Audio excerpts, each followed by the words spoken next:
আলহামদুলিল্লাহি রাব্বিল আলামিন ওয়াসসালাতু ওয়াসসালামু আলা সাইয়্যিদিল মুরসালিন আম্মা বা'দ ফাআউযু বিল্লাহি মিনাশ শাইতানির রাজীম বিসমিল্লাহির রহমানির রহিম আসসালাতু ওয়াসসালামু আলাইকা ইয়া রাসূলুল্লাহ ওয়া আলা আলিকা ওয়া আসহাবিকা ইয়া হাবিবাল্লাহ আসসালাতু ওয়াসসালামু আলাইকা ইয়া নবিয়্যাল্লাহ ওয়া আলা আলিকা ওয়া আসহাবিকা ইয়া নূরাল্লাহ। মাদানী চ্যানেলের দর্শকবৃন্দ, উপস্থিত হয়েছি অনুষ্ঠান নিয়ে যার নাম হচ্ছে এটাও একটি নেকি। যে যেখান থেকে আমাদের সাথে শরীক হয়েছেন আপনাদের সবাইকে জানাচ্ছি আমাদের এই অনুষ্ঠানের পক্ষ থেকে অসংখ্য শুভেচ্ছা এবং অভিনন্দন। আজকেও ইনশাআল্লাহুল করিম আমরা একটি নেকির ব্যাপারে আলোচনা শুনব, নিয়ত করে নেই ইনশাআল্লাহুল করিম এর উপর আমলও করব। আসনের পূর্বে দরুদে পাকের ফজিলত সম্পর্কে একটি হাদিসে পাক শুনে নেই। প্রিয় নবী রাসূল আরবি হুজুরপুর নূর সাল্লাল্লাহু আলাইহি ওয়াসাল্লাম ইরশাদ করেন, যে ব্যক্তি সারাদিনে আমার উপর 1000 বার দরুদে পাক পাঠ করবে সে ততক্ষণ পর্যন্ত মৃত্যুবরণ করবে না যতক্ষণ না জান্নাতে তার ঠিকানা দেখে না নেয়। সুবহানাল্লাহ। জান্নাতে যাওয়া হবে, সেখানে কোথায় থাকা হবে তার খবর, তার সংবাদ আমরা দুনিয়াতে থাকতে পেতে পারবো যদি আমরা সারা দিনে 1000 বার দরুদে পাক পড়তে পারি। আল্লাহ আমাদের সবাইকে তৌফিক দান করুক। আসুন একবার সবাই মিলেমিশে দরুদে পাক পড়ি। সল্লু আলাল হাবিব সাল্লাল্লাহু আলা মুহাম্মদ সাল্লাল্লাহু তাআলা আলাইহি ওয়া আলিহি ওয়াসাল্লাম সালাতাও ওয়া সালামান আলাইকা সাইয়্যিদি সাইয়্যিদি ইয়া রাসূলুল্লাহ। দর্শকবৃন্দ, আজকে আমরা যে বিষয় সম্পর্কে শুনব তা হচ্ছে কাউকে সঠিক পথ দেখানোও নেকি। জি হ্যাঁ, কাউকে সঠিক পথ দেখানো এটাও নেকির কাজ, কাউকে ভালো পথ দেখানো এটাও নেকির কাজ।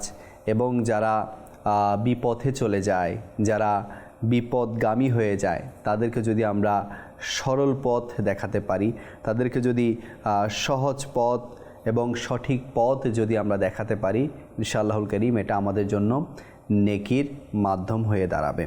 তো ইনশাআল্লাহুল করিম এই বিষয়টি নিয়ে আজকে আমরা আলোচনা শুনব। তো প্রিয় ইসলামী ভাইরা, মনে রাখবেন আমরা অনেক সময় নেকির কাজ বলতে, যেটা আমি প্রায় অনুষ্ঠানে বলেছি, যে নেকির কাজ বলতে আমরা শুধু নামাজকে বুঝি। হ্যাঁ, নামাজ পড়লে এটা শুধু নেকি। রোজাকে বুঝি, রোজা রাখলে এটা নেকি। দান সদকাকে বা হজ জাকাত এগুলোকে আমরা নেকি মনে করি। অথচ ইসলামের নেকির পরিধি অনেক বিস্তৃত। ইসলাম আমাদেরকে নেকির ডেফিনেশন অনেক বিশাল আকারে বুঝিয়েছে। কোনো পথভ্রষ্ট মানুষকে সঠিক পথ দেখিয়ে দেয়া, কাউকে ভুল থেকে সুন্দরভাবে, জি হ্যাঁ সুন্দরভাবে বুঝিয়ে দেয়া, কাউকে গুনাহ থেকে বাঁচানো, এগুলোও নেকির কাজ। তো ইনশাআল্লাহুল করিম আজকে আমরা কাউকে সঠিক পথ দেখানো এটা কিভাবে নেকির কাজ এবং এই ব্যাপারে আল্লাহ তার রাসূল কী বলেছেন, বুজুর্গানে দিন এই বিষয়ের উপর কিভাবে আমল করেছেন, আমরা ইনশাআল্লাহুল করিম তা সংক্ষিপ্ত আকারে শোনার চেষ্টা করব। প্রথমত আমরা যদি কোরআনে পাকের দিকে তাকাই, তাহলে কোরআনে পাকের আয়াতের মাধ্যমেও আমরা জানতে পারি যে কিভাবে কাউকে সঠিক পথ দেখানো এটা নেকির কাজ। বলা হচ্ছে সূরাতুল আলে ইমরান, এটা কোরআনে পাকের একটি সূরা এবং এটা তৃতীয় সূরা। তো সূরা আলে ইমরানের যদি আমরা 104 নং আয়াতে 104 এই আয়াতের দিকে যদি আমরা তাকাই, তাহলে এই আয়াতে আমার আল্লাহ তাআলা কি ইরশাদ করেছেন। আমার আল্লাহ তাআলা ইরশাদ করেছেন যে, আমি অনুবাদটা কানজুল ঈমান থেকে আপনাদেরকে পড়ে শোনাচ্ছি।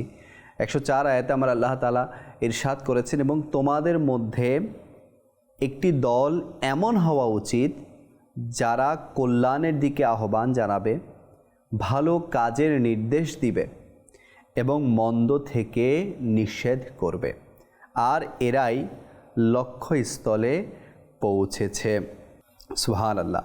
আমার আল্লাহ তাআলা আমাদেরকে বলছেন যে তোমাদের মধ্যে একটা দল হওয়া চাই। তারা কি করবে? তাদের কাজ কি? বলা হচ্ছে তাদের কাজ হচ্ছে যে তারা মানুষকে কল্যাণের দিকে আহ্বান করবে, ভালোর দিকে আহ্বান করবে, সঠিক পথ দেখাবে, ভালো কাজের নির্দেশ দিবে এবং মন্দ থেকে নিষেধ করবে। বলা হচ্ছে তারাই কোথায় পৌঁছেছে? লক্ষ্যস্থলে পৌঁছেছে। তারাই যেটা ফাইনাল ডেস্টিনেশন জান্নাতের দিকে পৌঁছেছে। জি হ্যাঁ, সঠিক পথ যদি আমরা কাউকে দেখাই, ভালো কাজের আদেশ যদি আমরা দিতে পারি, তাহলে আমরাও সঠিক লক্ষ্যস্থলে পৌঁছাতে পারবো। তো এর তাফসীরের দিকে যদি আমরা তাকাই, তাহলে আমরা দেখতে পাই, কি দেখতে পাই? বলা হচ্ছে এই আয়াত থেকে সৎকর্মের নির্দেশ প্রদান এবং অসৎ কর্ম থেকে বাধা প্রদান ফরজ হওয়া এবং ইজমা দলিল হওয়ার পক্ষে প্রমাণ গ্রহণ করা হয়। হযরত আলিউল মুর্তাদা শেরে খোদা রাদিয়াল্লাহু তাআলা আনহু বলেছেন, সৎ কাজের নির্দেশ দেয়া এবং অসৎ কাজ থেকে বিরত রাখা শ্রেষ্ঠতম জিহাদ। সুবহানাল্লাহ। কাউকে আমরা যদি সৎ কাজের নির্দেশ দিতে পারি এবং অসৎ কাজ, যেগুলো মন্দ কাজ আছে, তো এগুলো থেকে যদি আমরা বিরত রাখতে পারি, এটা আমাদের জন্য শ্রেষ্ঠতম জিহাদ হবে। জিহাদ তো যারা করেছে আল্লাহওয়ালারা, যারা সাহাবাই কেরাম ছিল, যারা ইসলামের ইতিহাসের মধ্যে যাদের নাম জিহাদকারী হিসেবে উল্লেখ আছে, তারাও তো ইসলামের জন্য জিহাদ করেছেনই, ইসলামের জন্য নিজের প্রাণ উৎসর্গ করেছেনই। কিন্তু আমরা তো এখন সেই নেকির কাজটা করতে পারছি না। তো বলা হচ্ছে যারাই সৎ কাজের আদেশ দিবে এবং অসৎ কাজ থেকে বাধা প্রদান করবে, এটাও একটা শ্রেষ্ঠতম জিহাদ। তো আমরাও চাইলে যে মানুষকে ভালোর দিকে আহ্বান করতে পারি।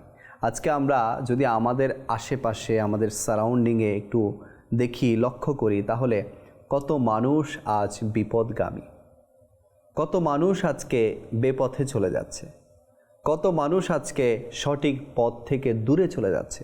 আপনি দেখেন না, যখনই আপনি একটু বের হবেন, নিজের আশেপাশে একটু নজরকে ঘুরিয়ে দেখবেন, আপনি দেখতে পাবেন, কি দেখতে পাবেন?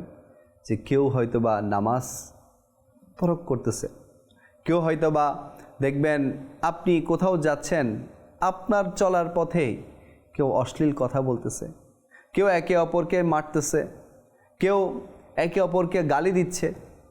এরপর আপনি যদি দেখেন যে পাশেই কবরস্থানের পাশেই দাঁড়িয়ে দাঁড়িয়ে যুবকরা অশ্লীল কথায় মগ্ন রয়েছে।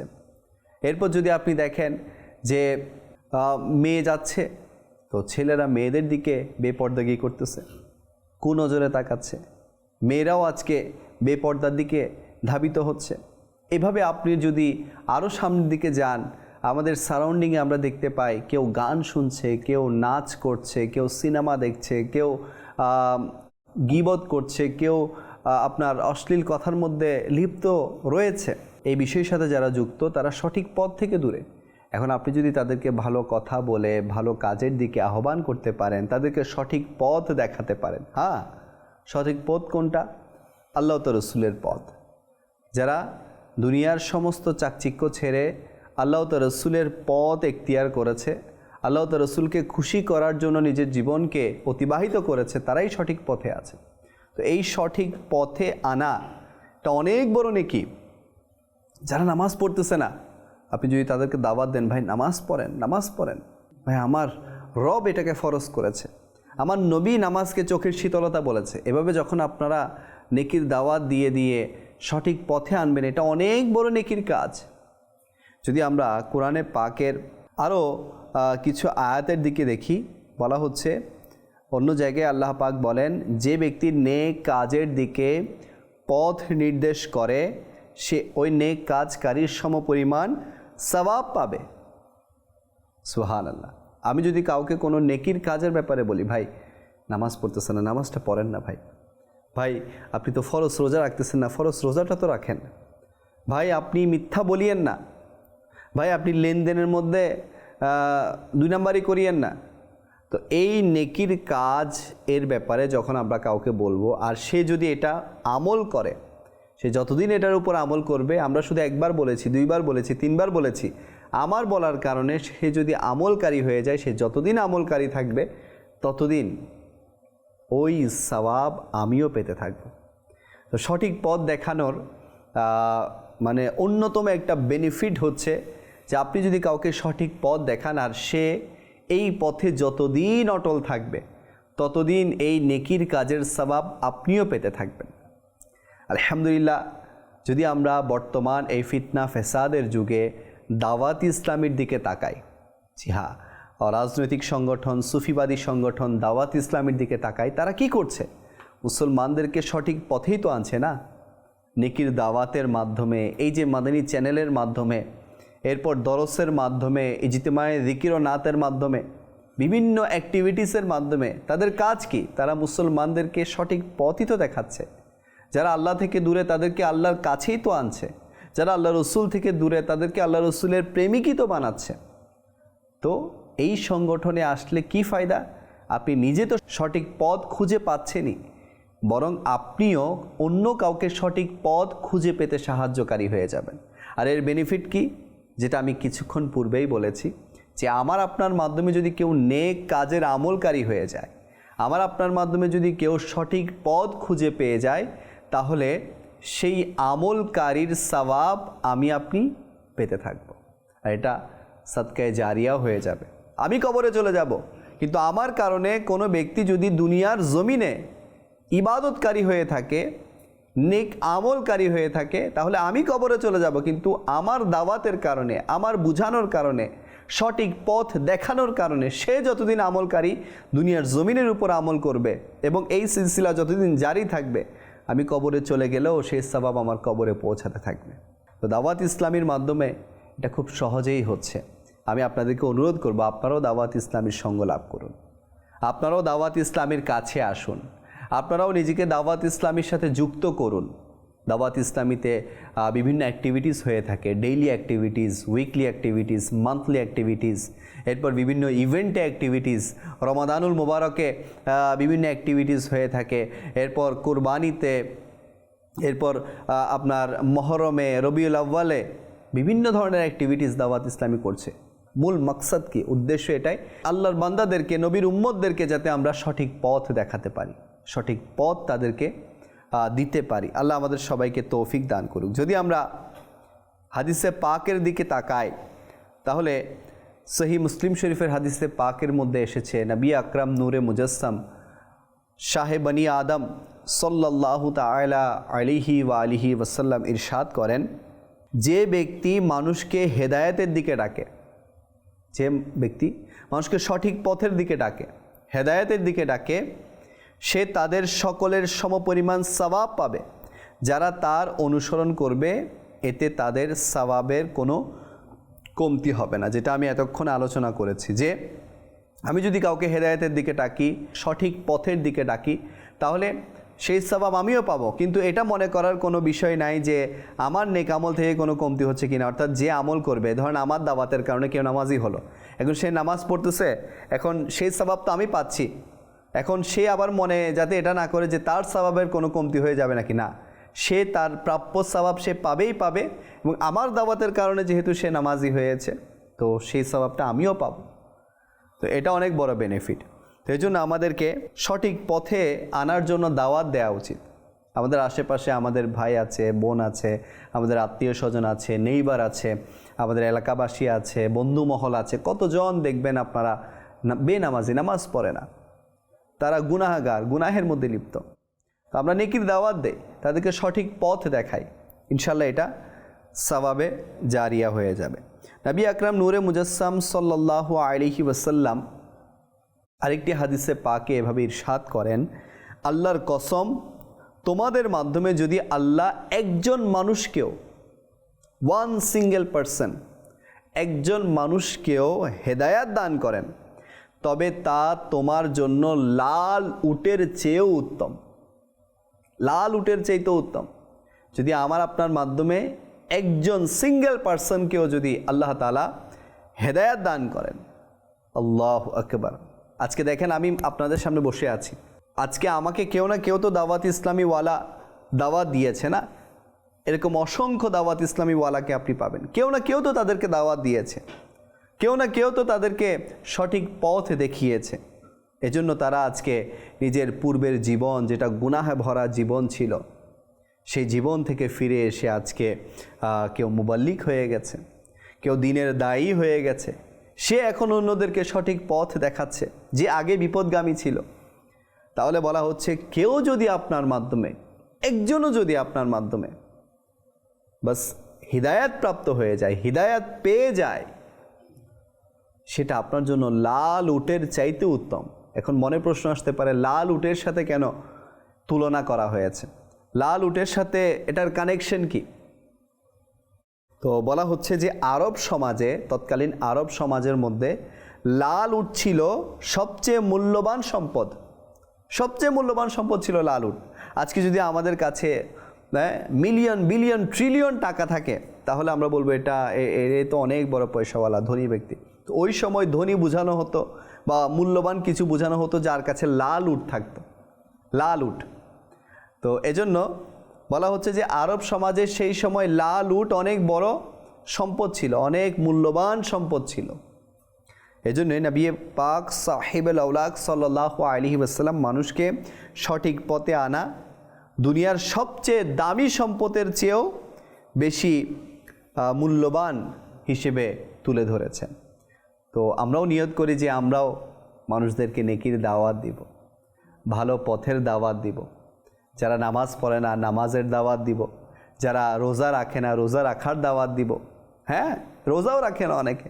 আপনি দেখবেন রমজান মাস আসলে অনেকে রোজা রাখে না, যাদের উপর রোজা ফরজ। এমন অনেক ব্যক্তি, সুস্থ ব্যক্তি, সবল ব্যক্তি রোজাই রাখে না। আরে ভাই, আপনি সবল, আপনি সুস্থ, আপনি কেন রোজা রাখছেন না? যেটা রব তাআলা শুধু রমজান মাসে আপনার জন্য ফরজ করেছে, চাইলে তো গোটা বছর ফরজ করতে পারতেন, কিন্তু 12 মাসের মধ্যে একটি মাস আমাদের জন্য ফরজ করা হয়, আর সেটাও আমাদের জন্য কষ্টকর হয়ে যায়।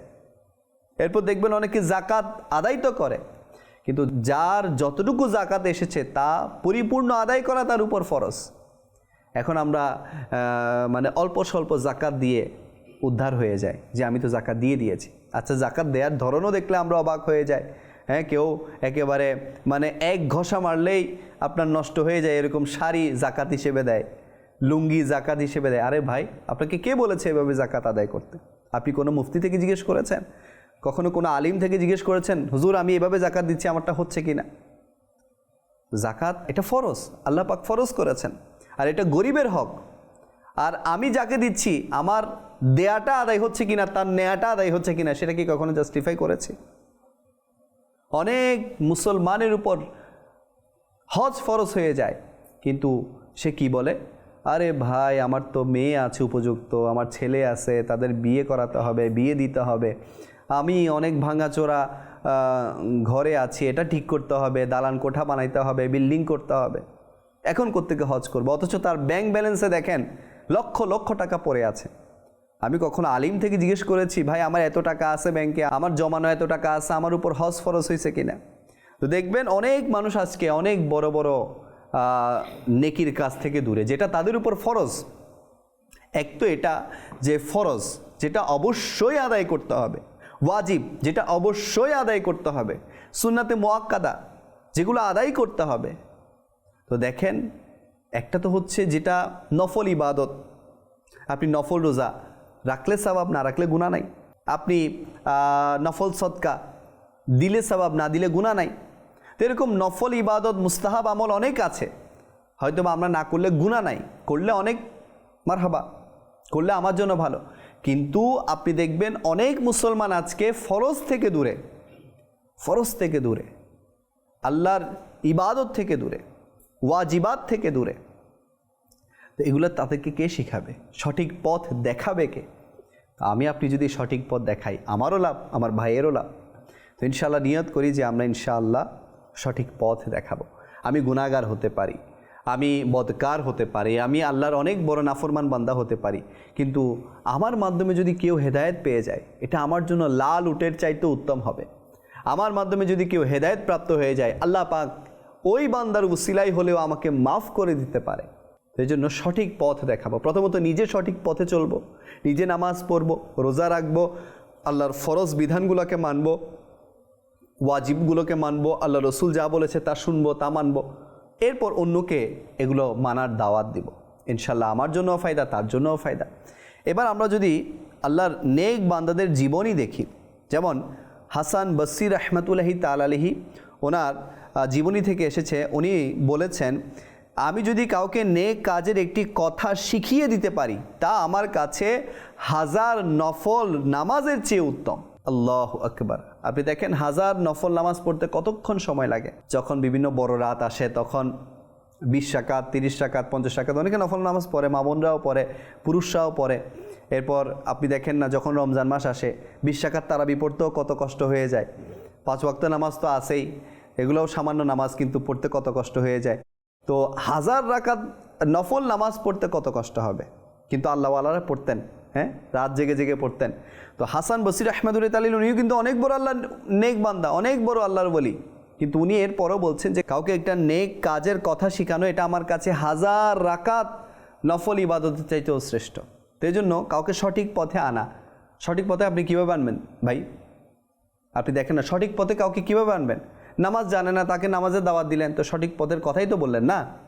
তো সে নামাজ পারে না, তাকে নামাজ শিখাইলেন। সে কোরআন পারে না, তাকে কোরআন শিখাইলেন।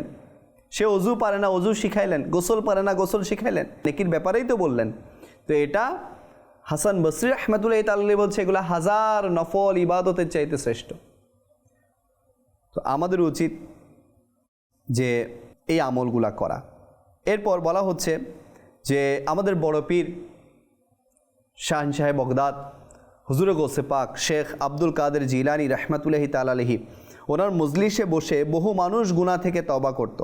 তিনি কখনো কঠোরতা করতেন না, কাউকে অপমানও করতেন না, বরং ভালোবাসা ও প্রজ্ঞার সাথে বুঝাতেন।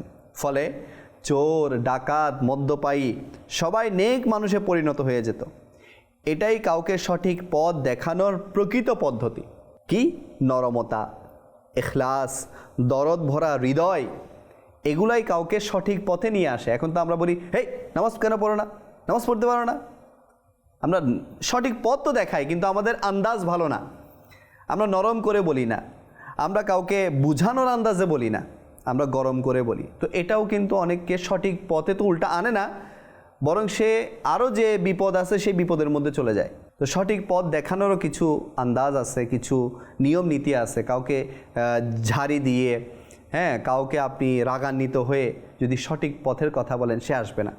আল্লাহ রসুল সাল্লাল্লাহু আলাইহি ওয়াসাল্লাম সবসময় মানুষকে নরম করে বুঝাতো। তা আমাদেরকেও ওই আন্দাজে সবাইকে সঠিক পথ দেখাতে হবে। এরপর আমরা যদি মাওলানা রুমি ইনার দিকে তাকাই, ইনার জীবনের দিকে তাকাই, তাহলে উনি বলেছেন যে তুমি প্রদীপ হও যাতে নিজে জ্বলে অন্যকে আলো দিতে পারো। অর্থাৎ নিজে কষ্ট স্বীকার করে, নিজে পরিশ্রম করে অন্যের জীবন আলোকিত করাই হচ্ছে প্রকৃত নেকি। তো আল্লাহ তাআলা আমাদের সবাইকে এই নেকির কাজটা করার তৌফিক দান করুন। কোন নেকির কাজ? কাউকে সঠিক পথে আনা, কাউকে সঠিক পথের দাওয়াত দেয়া, এই নেকির কাজ আল্লাহ আমাদের সবাইকে করার তৌফিক দান করুক। আর এটা করার অন্যতম একটি মাধ্যম হচ্ছে দাওয়াত ইসলামী। আলহামদুলিল্লাহ, দাওয়াত ইসলামী আমাদেরকে এই বার্তাই দিচ্ছে যে আমরা যাতে নিজে নেককার হই, অপরকে নেককার বানাই। আমরা নিজে যাতে সঠিক পথে চলি, অন্যকেও সঠিক পথে চলতে উৎসাহিত করি। আল্লাহ তাআলা আমাদের সবাইকে তৌফিক দান করুক। আজকের এই এপিসোডে আমরা যা কিছু শুনেছি, প্রথমত আমাকে এবং আপনাদের সবাইকে আল্লাহ আমল করার তৌফিক দান করুক এবং এই ভালো কথাগুলো অন্যকে পৌঁছে দেওয়ারও তৌফিক দান করুক। আজকে এতটুকু, ইনশাআল্লাহুল কারীম আগামী পর্বে আবারও অন্য একটি বিষয় নিয়ে আপনাদের সামনে হাজির হব। আপনাদের সুস্থতা কামনা করে এখানে শেষ করছি। সাল্লু আলাল হাবিব সাল্লাল্লাহু আলা মুহাম্মদ সাল্লাল্লাহু আলাইহি ওয়াসাল্লাম।